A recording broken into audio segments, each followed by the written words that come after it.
Welcome to the Genius Factory. Enjoy the video.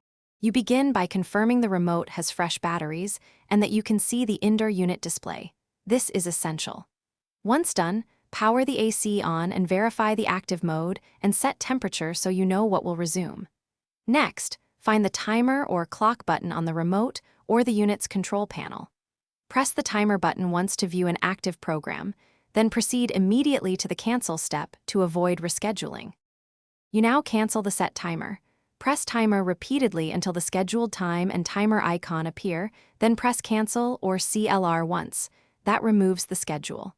If your remote has no explicit cancel key, press and hold the timer button for 3 to 5 seconds instead. This forces deletion.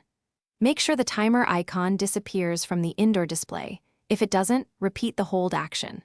Finally, press power or change mode to ensure normal operation continues without the scheduled change. To finish, power cycle the indoor unit by switching it off and waiting 10 seconds before turning it back on. This often clears residual timer states. If the timer still shows, remove remote batteries for 30 seconds and reinsert them, then reattempt the cancel procedure. Make sure you test by leaving the unit powered for a minute to confirm no timer icon returns. If the timer reappears repeatedly, contact Panasonic support. There may be a firmware or memory fault that requires service.